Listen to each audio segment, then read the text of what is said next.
Alright, mga kabayan. Ayan guys, Atty. Vic Rodriguez may matinding pasabog. Win Battalion. Piki daw ang pagiging Senate President. So ayun guys, panoorin natin yung matinding pahayag ni Atty. Vic Rodriguez. Salaulain. Yan po yung ibig sabihin ng Immutable 24 versus Senator's Fake Win. Lagyan natin ng konteksto. Ano yung Immutable 24? Hanggang ngayon, mainit na pinag-uusapan dahil nga tila meron na tayong dalawang Senado. Yung Senadong pinamumunuan ng tunay na hinalal ng mayorya ng 24, yung Immutable 24. Paliliwanag natin bakit immutable, bakit absolute, bakit hindi pwedeng babaan, bakit hindi pwedeng lusawin, hindi pwedeng salaulain, hindi pwedeng wasakin, at hindi pwedeng baliwalain ang numerong ito. Ano yung 24? 24 senators constant po iyan. 24 ang ating senador. At maaari ka lamang na magkaroon ng vacancy, maaari lamang magkaroon ng bakante diyan sa 24 senador na yan sa tatlong pamamaraan. Ano-ano yung tatlong pamamaraan to create a vacancy in the Senate or in this 24 Senate slots? Unang-una, pag meron pong namatay, tanungin po ninyo ang inyong sarili, sa kasalukuyan nating Kongreso, 28th Congress, meron na bang namatay among the 24 senators? Wala. Pangalawang pagkakataon, kapag ka may nag-resign, meron na bang nag-resign? Wala. Yung mga inaakusahan nga ng mali-malitang delivery, ang kakapal talaga ng apog, ayaw mag-resign. At ngayon napapabilang pa doon sa may mga senators fake win. Yung pangatlong uri na magkakaroon ng bakante diyan sa Senado kapag ka merong sinipa, pinalayas, inexpel, tinanggal ng kapwa niya mga senador. Kagaya nung pang-aabuso sa proseso diyan sa mababang kapulungan nung tinanggal naman nila si Congressman Kiko Barsaga. Pero pag-usapan natin lahat yan, pati yung articles of impeachment. So immutable yung 24 unless meron nga pong namatay, merong nag-resign, merong nag-expel. Ngayon, pag immutable siya, hindi mo pwedeng pababain ng bilang. Para lamang magkaroon ka ng senator's fake win. Sino yung senator's fake win? Yung nag-aangkin at umaarte ngayon na siya ang presiding officer ng impeachment court. Dahil nga siya fake win. Si Senator Fake Win Gatchalian. Hindi ikaw ang presiding officer na kinikilala ng totoong mayorya ng Senado. Ang totoong Senate President magpahanggang sa ngayon ay si Senator Alan Peter Cayetano, hindi si Senator Fake Win Gatchalian. Hindi si Senator Fake Win Gatchalian. Bakit fake win? Hindi kasi maaari na pababain yung bilang ng 24 in the guise of. Inaabuso kasi para ipaliwanag natin muli sa inyo. Ang binabanggit nila, pinaghihiwalay nila yung election at saka quorum. Malino kasi sa ating saligang batas, yung Article 6, Section 16, Paragraph 1, immutable yung requirement na 24. Pagka ikay maghahalal ng Senate President, ang denominator mo ay 24. Doon mo kukunin, yun ang basihan ng iyong pagbuo ng mayorya.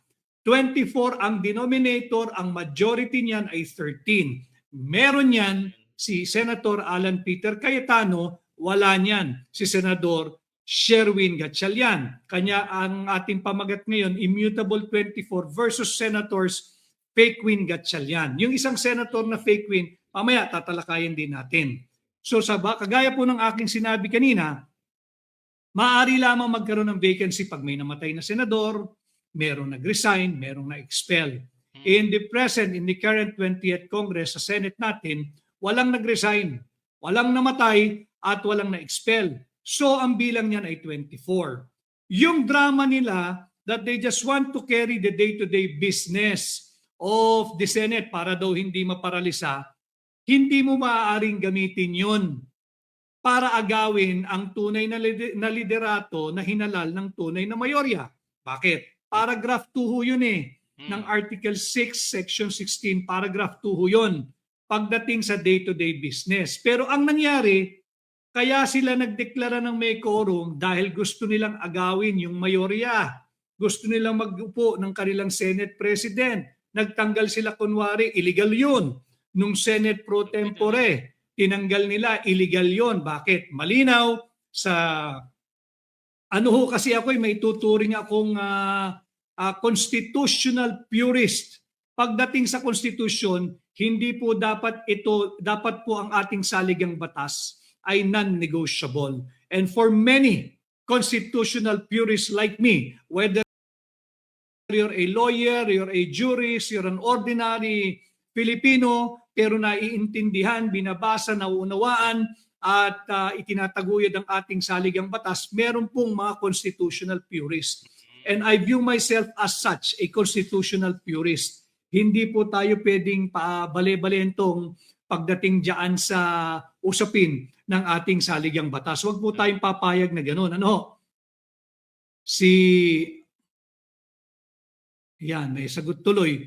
Si Alma Estela Sarmiento, siguro hindi nila alam ang math at ang algebra. Tama. Kaya nga hindi ba ang sinabi ko sa inyo nung ating huling podcast, naturan nga po ni Justice Perfecto doon sa binabanggit nilang paulit-ulit yung Abelino versus Cuenco. Sabi niya, kung tayo daw lahat, kung maaari lang nating tingnan ang nangyayaring kalituhan dito sa Senado, dulot ng mga senators fake win, kung maaari lang natin sanang tingnan ito with the discipline and attitude of a mathematician who is tasked to provide a solution or algebraic equation, madali ang sagot.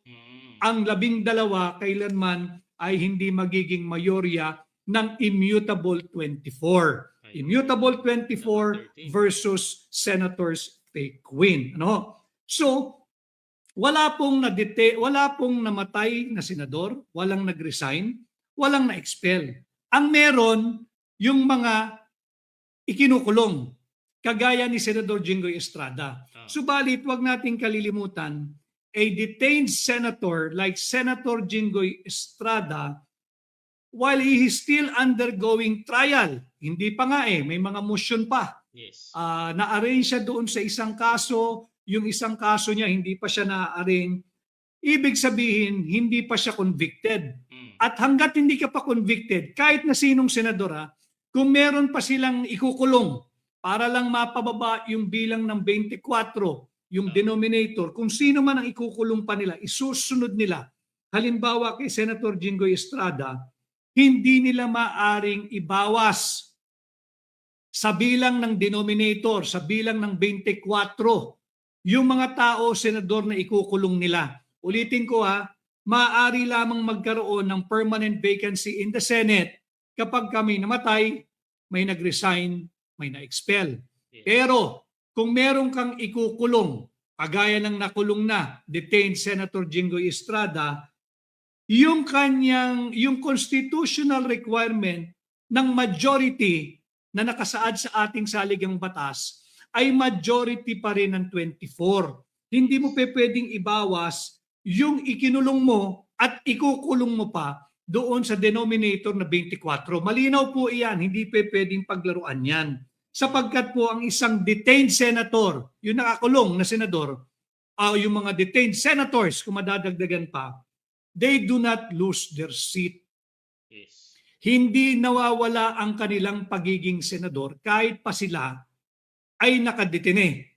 Dahil sa kasong plunder or malversation, they remain to be a duly elected members of the Senate of the Philippines. Klaro po iyan para po to disabuse the minds of those who were convinced by the false argument peddled by those who are forcing yung maupong patuloy itong mga senators fake win. Hindi po iyan. Bakit po ganun ang ating pananaw? Hindi po sila natatanggal bilang senador. Hindi naman sila namatay Hindi naman sila nag-resign. Tsaka di pa convicted. Hindi naman sila na-expel. At higit sa lahat, hindi pa sila convicted. Ah, No, malinaw yan, malinaw yan. Malinaw sa ating saligang batas. Ano na po ito? Interplay of different articles and different provisions of the Constitution. Ang malinaw dyan, yung Article 6, Section 16, Paragraph 1. Solido po yan, absolute po yan. Ang total number of Senate members ay 24.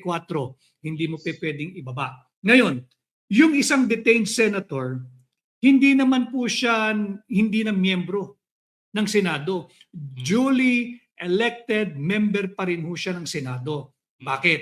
Papasok po yung Article 3, Section 14, Paragraph 2. Ano po yung sinasabi ng Article 3, Section 14, Paragraph 2? Di ba? In all criminal proceedings, sa lahat ng kasong kriminal, the accused, yung akusado, shall be presumed innocent until the contrary is proved. Malinaw po yan ha. Article 3, Section 14, Paragraph 2. In all criminal proceedings, yung akusado ay nananatiling inosente hanggat hindi napapatunayan ng hukuman na siya ay nagkasala. yun. Malinaw yan. So hanggat ikay meron pang presumption of innocence, miyembro pa rin, kagaya ni Senador Jinggoy Estrada, miyembro pa rin siya, duly elected member pa rin siya ng Senado. Yes. Kaya hindi siya maaaring ibaba o ibawas sa 24. Immutable nga eh. Ulitin ko ha, immutable, absolute yung 24 denominator. Hindi mo pwedeng baliwalain, hindi mo pwedeng lusawin, at lalong higit sa lahat, hindi mo maaring salaulain. Yung 24 yan, constant po yan. Bakit mahalaga na constant yan 24 na yan? Bakit mahalaga na yan ay immutable, no?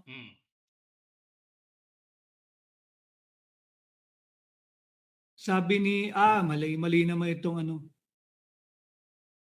So, and guys, thank you, yan, mga kabayan. Thank you for watching, and please don't forget to subscribe our YouTube channel, NYNPP. Thank you so much, everyone. God bless.